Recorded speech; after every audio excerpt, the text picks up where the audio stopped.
Kobe Bryant, slam dunk giant.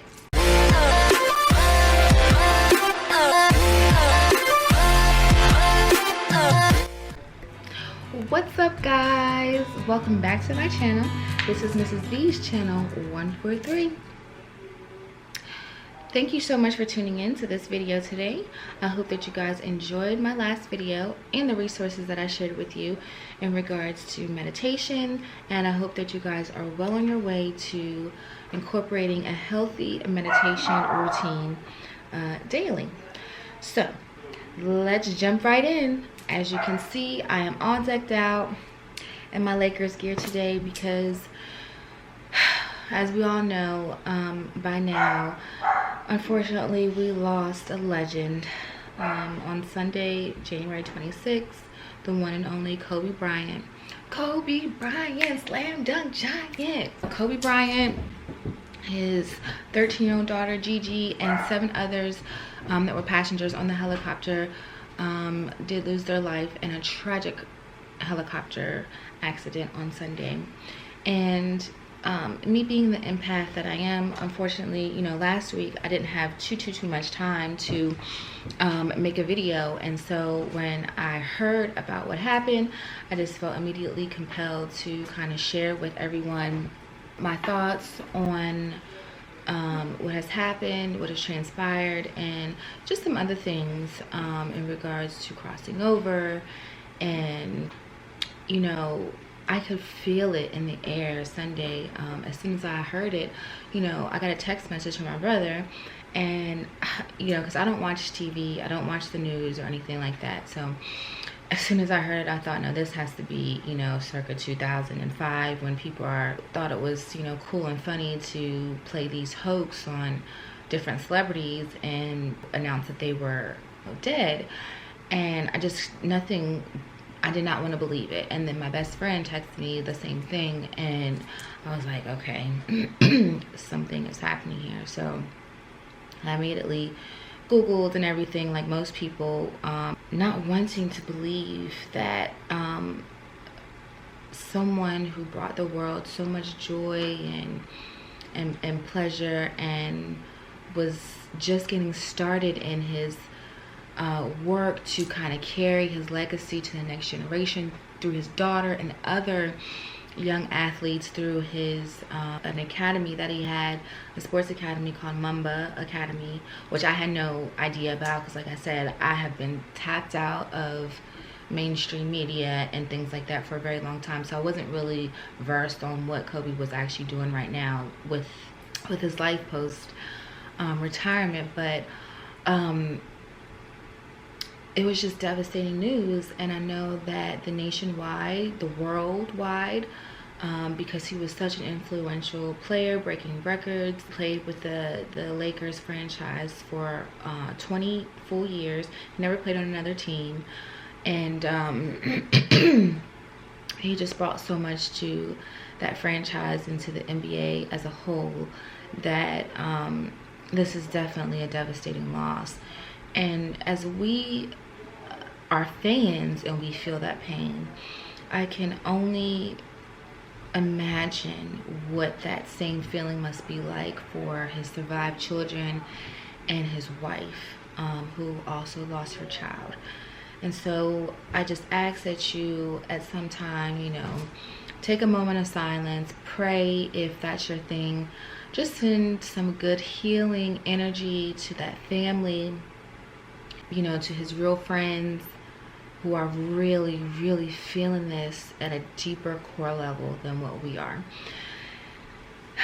And with that being said, one thing I did want to share on this platform with you guys is my thought process, or my thinking on the fact that I feel our generation is becoming so desensitized to certain things.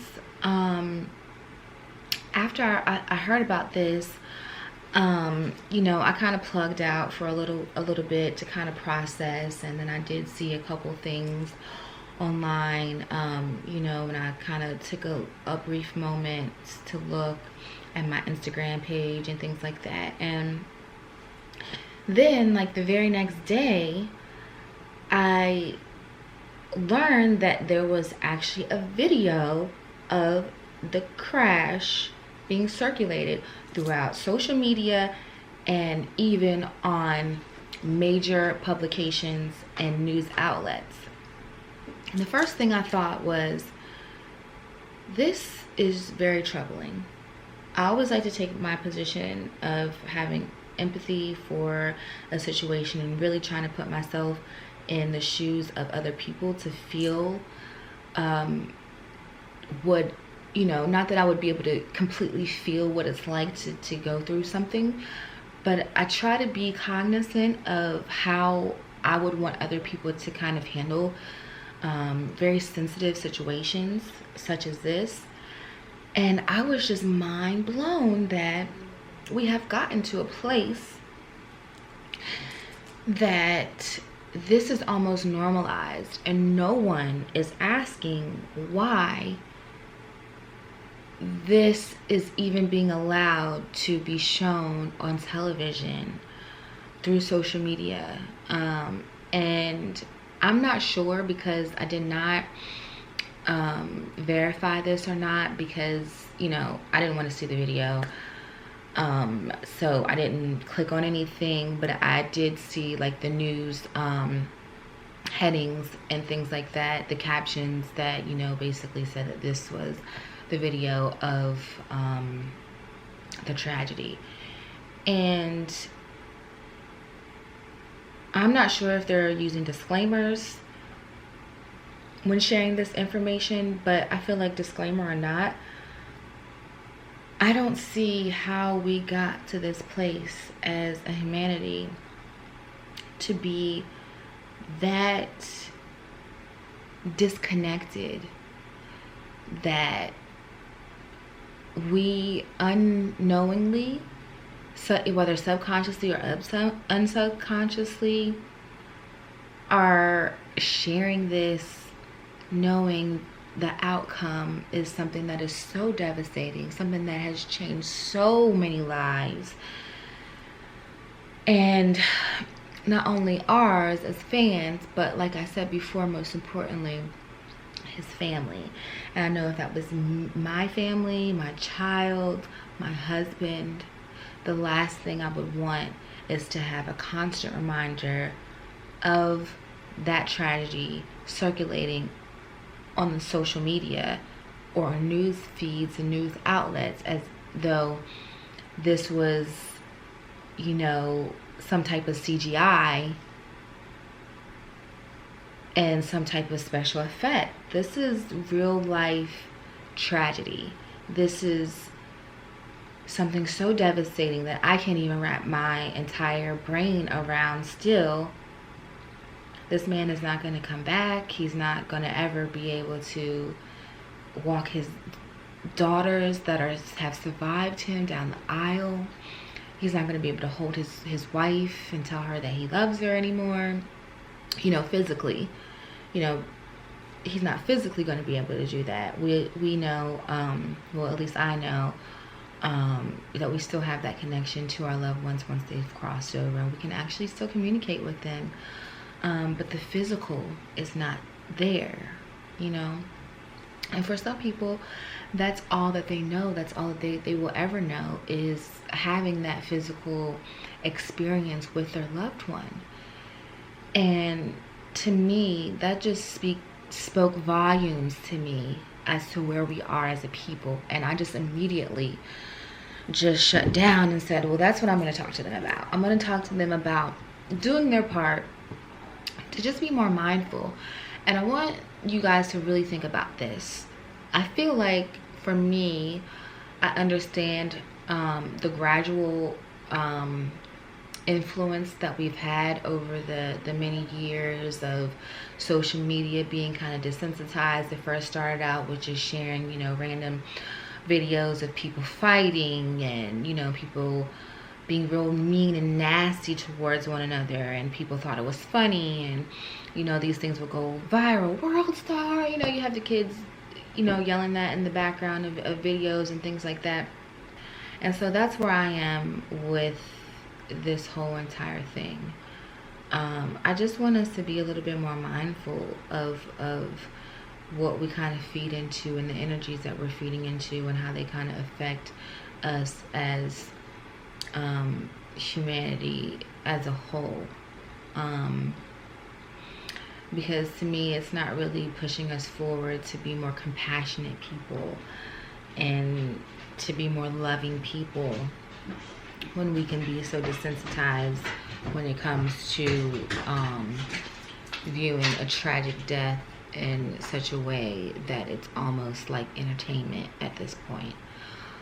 You know, I'm just going with the flow right now, so I hope that this message really resonates with someone and it really touches someone at the core to just be more mindful. And I know that we are in a time and a day where it's a trend to kind of just do what everyone else is doing, even if we know instinctively that we may be in the wrong.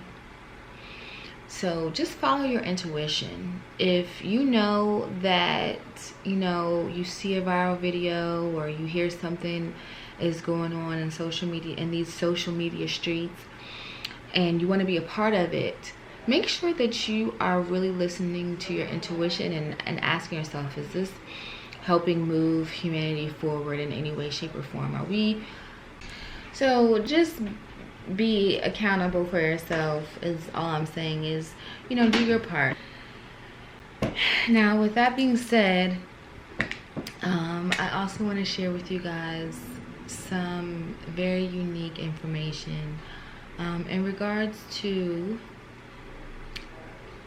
our loved ones and how we actually do have the ability to still communicate with them once they have crossed over.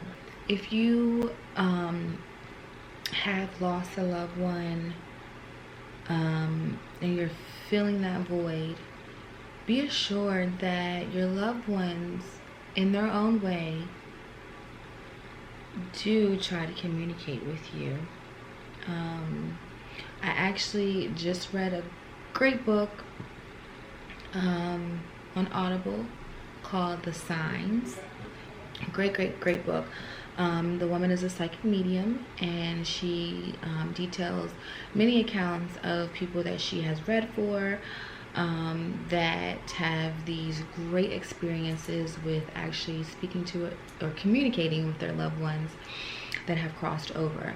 I'm a firm believer of this, and actually hold some of these abilities as well. And like I said, we'll get more into that as you guys get to know me a little bit better. I love watching the Long Island Medium. She is actually like one of my idols. Love her. Love her work. I love what she's able to do to kind of bring people a little bit of closure after their loved ones have crossed over. Tyler from the Hollywood Medium is also another one that I really admire. So, and just be assured that one thing is for sure and one thing for certain: we come into this world one way, and there's like a million other ways that we could leave this earth, but we all have a time when it will be our time to cross over. And so until that day, you do everything in your power that you can to love your life, be grateful, not just for the things that you have, but especially for the people that you have. Tell them right now that you love them, that you appreciate everything that you do, that they do for you and with you, and hopefully they feel influenced to tell you the same thing. So I hope you guys enjoyed this video. Again, this is dedicated to Kobe Bryant. One cool fun fact is, you know, this is not just a bandwagon thing for me. I have actually been obsessed with the Los Angeles Lakers since I was about 8 years old. It started off with my love for Magic Johnson, And then Shaq joined the team, which I too played basketball in high school. I played for my freshman and JV high school teams. And I actually played, you know, since the age of 8 on different recreational teams and stuff like that. So I love the game of basketball. And Shaq was actually the person who I wanted to be like the most. Because I was one of the tallest people on the team and everything. I was, you know, a big girl. I'm 5'8", and I've literally been at 5'8" since I was like 14 years old. So I like shot up and like then stopped growing. But I'm still pretty tall, fairly tall for a woman. So I took Shaq's basketball number, and then Kobe entered the league, and then it was like, oh my God, you know, we have this great black Mamba that, you know, we were so fortunate to have for the 41 years that we had him. You know, we're all going to be filling that void in that aspect, but like I said, we just know him as an entertainer. And you know, the ones that are really truly affected by this tragedy are his loved ones. I feel it. It's just so heavy on my heart. I really feel it. And you know, it's a true testament to really remembering that tomorrow is not promised. I mean, people say that tomorrow is not promised, but the real true reality is that the next second is not promised. And so we really have to be mindful and cognizant of that. And so loving your little ones a little bit harder. Reach out to that friend that you haven't talked to in years. Check on your friends. Tell them that you love them, you know. Because although, like I said, we live many lives, we only get one in this body bag. I hope that you guys enjoyed this video. Man, just, you know, be grateful for life, because it's so precious. So fragile. Love a little harder and appreciate a little more. If no one has told you today that they love you, allow me to be the first. I love you, and may the universe bless you with all of your heart's desires. Please continue having the best day ever. Love you. Bye.